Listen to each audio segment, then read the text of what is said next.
اس طرح ہمیں ماحول کو صاف رکھنے کی تلقین کی گئی ہے، اس طرح ہمیں اپنے خیالات کو پاکیزہ رکھنے کی بھی تلقین کی گئی ہے۔ جب خیالات پاکیزہ ہوں گے تو اچھی صحت ہوگی، جب خیالات گندے ہوں گے، خیالات غلیظ ہوں گے، خیالات کے اندر شہوات ہوں گی، خیالات کے اندر نفرت ہوگی، بغض ہوگا، حسد ہوگا، کینہ ہوگا، تکبر ہوگا، تعلی ہوگی، سرکشی ہوگی، تمرد ہوگا، ریا ہوگی، تصنع ہوگا، بناوٹ ہوگی، یہ ساری بیماریاں ہیں جو ہم اپنے ساتھ پالے ہوئے ہیں، اور ہم سمجھتے ہیں کہ ہم فلاں سے نفرت کرتے ہیں۔ اس کو کیا فرق پڑتا ہے؟ نفرت تو تم کر رہے ہو، حسد کی جلن تمہیں سہنی پڑے گی، اس کو تو نہیں سہنی پڑے گی۔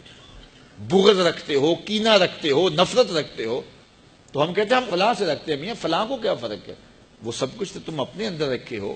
وہ کیمیائی عمل جو ہوتا ہے، جو صحت پہ مضر اثرات پڑتے ہیں، طبیعت میں گھٹن آتی ہے، طبیعت میں غصہ پیدا ہو جاتا ہے، اور ہر وقت چڑچڑا مزاج ہو جاتا ہے، ہر وقت ایک بے چینی میں رہتے ہو، تو وہ تم رہتے ہو، وہ تو نہیں رہتا۔ تو اس لیے وہ اپنے آپ کو صاف کریں، اپنے اندر کی آگ بجھائیں، اپنے اندر کو ٹھنڈا رکھیں، اپنے اندر کی ستھرائی کا، پاکیزگی کا، طہارت کا سامان کریں۔ ان چیزوں کا التزام اور ان چیزوں کا اہتمام کرنا یہ ہمارے دین نے ہمیں سکھایا ہے۔ اسی طرح جب کوئی شخص برائی کرتا ہے، کوئی بھی برائی کرے، تو اس کی اثرات اس کے اوپر مرتب ہوتے ہیں۔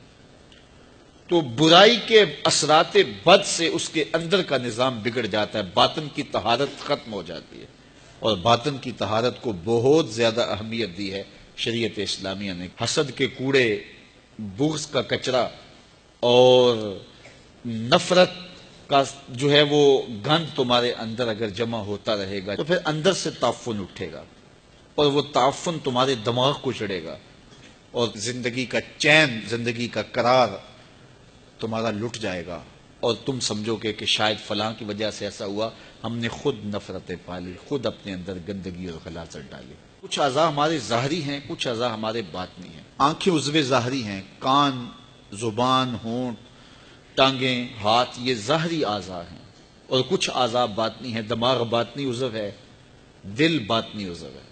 تو یہ جو ظاہری عضو ہیں، اس کی کچھ غلاظتیں، گندگیاں ظاہری ہیں، اور ان کی غلاظتیں کچھ باطنی ہیں۔ مثال کے طور پہ ہاتھ کے اوپر میل لگ گیا، ہاتھ کے اوپر کوئی نجاست لگ گئی، تو یہ عضو ظاہری کی ظاہری غلاظت ہے، تو اس کو پانی سے صاف کیا جا سکتا ہے۔ پاؤں کو چلتے چلتے کوئی گندگی غلاظت لگ گئی تو آپ آ کے اس کو جلدی سے دھو لیں گے، یہ عضو ظاہری کی ظاہری غلاظت ہے۔ لیکن ان اعضاء کی ایک باطنی غلاظت بھی ہے۔ مثال کے طور پہ یہ ہاتھ ہے، یہ عضو ظاہری ہے، اس کی ظاہری غلاظت تو یہ تھی کہ اس کے اوپر کوئی گندگی لگ گئی، لیکن باطنی غلاظت یہ تھی کہ اس ہاتھ سے تم نے کسی سے ظلم کیا، تو یہ باطنی غلاظت لگ گئی۔ یہ زبان، اس کی ظاہری غلاظت تو یہ تھی کہ کوئی منہ میں ایسی چیز پڑ گئی جو گندی تھی، تو اس کی ظاہری غلاظت ہے اس ظاہری عضو کی۔ لیکن اس ظاہری عضو کی باطنی غلاظت کیا ہے؟ اس زبان سے جھوٹ بول دیا، اس زبان سے بہتان لگا دیا، اس زبان سے کسی کو گالی دے دی، اس زبان سے سب و شتم کیا، اس زبان سے کسی کے لیے برا لفظ بول دیا، تو اس عضو ظاہری کی یہ باطنی غلاظت ہے۔ اس طرح یہ آنکھ کی ظاہری غلاظت یہ ہے، اس کے اندر کوئی میل پڑ گئی تو یہ ظاہری غلاظت ہے، لیکن اس آنکھ کو شہوت سے بھر لیا، گوشۂ چشم سے کسی کی تحقیر کی، کسی کی تذلیل کی، تو اس ظاہری عضو کی باطنی غلاظت ہوئی۔ اسی طرح باقی اعضاء بدنیاں ہیں، تو ہر عضو کی جو ظاہری ہے اس کی ایک ظاہری غلاظت ہے، اس کی ایک باطنی غلاظت ہے۔ تو ہمیں کہا گیا کہ ہم اپنے اعضاء جو بدن کے ہیں ان کے ظاہر کو بھی صاف رکھیں، اور ان کو باطنی غلاظتوں سے بھی پاک رکھیں، ستھرا رکھیں۔ اس طرح ہمارے باطنی اعضاء ہیں۔ مثال کے طور پہ دماغ ہے، دماغ کی بیماری اور دماغ کی غلاظت ہے، اس کو تکبر پیدا ہو جاتا ہے، عجب پیدا ہو جاتا ہے۔ یہ خمار انسان کو کہ میں بڑا ہوں، یہ انسان کو چھوٹا کر دیتا ہے، یہ انسان کی زندگی کا چین چھین لیتا ہے، یہ تقوی کو اجاڑ دیتا ہے، یہ باطن کے پلے چھوڑتا کچھ نہیں کہ میں بڑا ہوں۔ اس کائنات میں سب سے بڑا جرم ہوا ہی یہ ہے کہ ابلیس نے کہا تھا انا خیر منہ، میں بہتر، یہ میں جو تھی اس نے اس کا بیڑا غرق کر دیا۔ جو بڑا ہوتا ہے اس کو بتانا نہیں پڑتا میں بڑا ہوں، لوگ دیکھتے ہیں کہ وہ بڑا ہے۔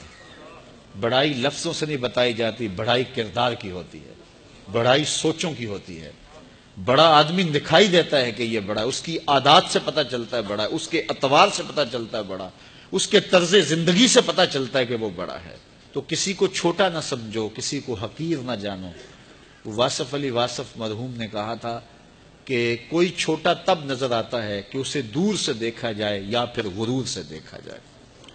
کسی کو قریب سے دیکھیں اور پیار سے دیکھیں تو پھر کوئی چھوٹا نہیں ہوتا۔ کس کو پتھر مارے ناصر کون پرایا ہے، دل کے شیش محل میں ایک ایک چہرہ اپنا لگتا ہے۔